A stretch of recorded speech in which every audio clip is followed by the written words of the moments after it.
जय श्री कृष्णा दोस्तों। आज मैं आप सभी को ले चलती हूँ महाभारत के युद्ध में। कहते हैं महाभारत का जो युद्ध था वो प्रथम विश्व युद्ध के बराबर ही था, क्योंकि सारीवत के इस खंड में कोई भी ऐसा राज्य नहीं बचा था जिसने उस युद्ध में भाग ना लिया हो। आप सभी जानते हैं कि समस्त राजाओं ने, किसी ने कौरवों की तरफ से और किसी ने पांडवों की तरफ से इस युद्ध में भाग लिया था। केवल दो ही मनुष्य ऐसे थे जिन्होंने उस युद्ध में भाग नहीं लिया था। वो थे कृष्ण के बड़े भाई बलराम और रुक्मिणी जी के भाई रुक्मी। आप सभी लोगों को ये याद नहीं है कि एक और राजा ऐसे थे जिसने इस युद्ध में होते हुए भी युद्ध में भाग नहीं लिया। वो थे दक्षिण के एक राज्य उडुपी के राजा। उडुपी के राजा बड़े ही न्यायप्रिय और दान प्रिय राजा थे। वो भी अपनी सेना लेकर महाभारत के युद्ध के लिए चल पड़े।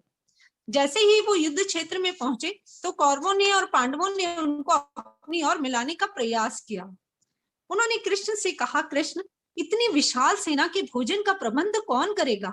क्या आपने ये इस पर विचार किया?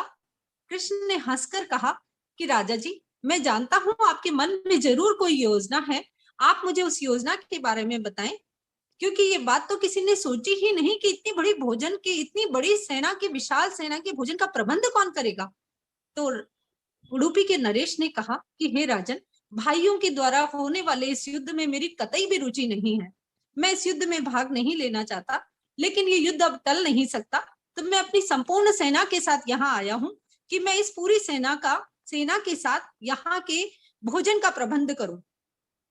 भगवान कृष्ण ने हर्षित होते हुए कहा कि आपने तो मेरा सारा संकट ही दूर कर दिया, क्योंकि इतनी बड़ी सेना का भोजन का प्रबंध या तो भीमसेन कर सकते हैं या फिर आप ही कर सकते हैं। तो चलिए, आप इस सेना के भोजन का प्रबंध ही करिए।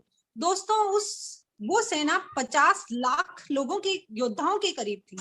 अब 50 लाख लोगों के भोजन का प्रबंध करना कोई आसान काम तो नहीं था, पर सब लोग ये देखकर आश्चर्यचकित रह गए कि पूरे 50 लाख लोगों के भोजन का प्रबंध उडुपी नरेश ने बड़े ही कुशलता के साथ किया।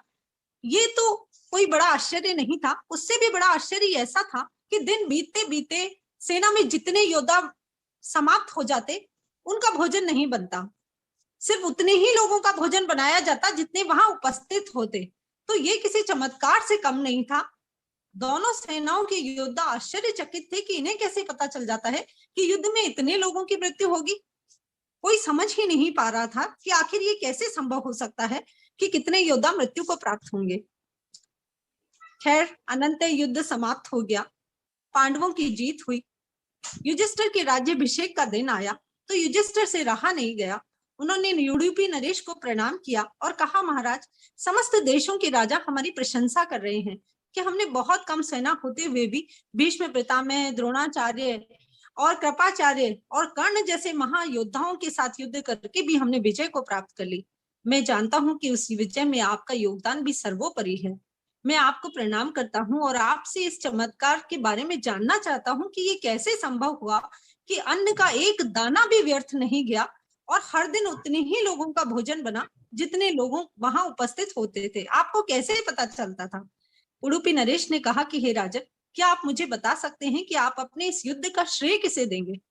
तो युधिष्ठिर ने कहा कि आप सभी जानते हैं कि इस युद्ध का श्रेय जीतने का तो मैं इस भगवान श्री कृष्ण के अलावा किसी और को दे ही नहीं सकता।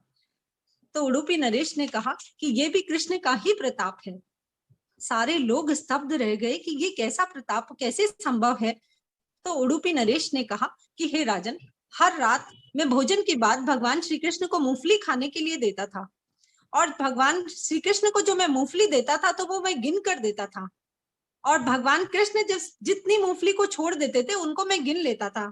तो प्रतिदिन मैं उनको अगर 100 मूंगफली खाने को देता था और उसमें से उन्होंने 50 मूंगफली खा ली, तो मैं 50 को 1000 से गुणा करके 50,000 लोगों को कम कर लेता था और उसके अनुरूप में मैं खाना बना लेता था। और अगले दिन युद्ध में 50,000 योद्धा मारे जाते थे और इसलिए भोजन का अन्न का एक भी दाना व्यर्थ नहीं जाता था। सब लोग नतमस्तक थे कृष्ण की इस कृपा के आगे। ये कहानी आपको महाभारत में कहीं भी सुनाई नहीं देगी, पर कर्नाटक के उडुपी जिले में एक कृष्ण मठ है। वहां के जो पुजारी हैं वो इस कथा को हमेशा सुनाते हैं और ये पौराणिक काल से चली आ रही है, क्योंकि कहते हैं कि उस कृष्ण मठ की स्थापना उडुपी के राजा के द्वारा ही की गई थी।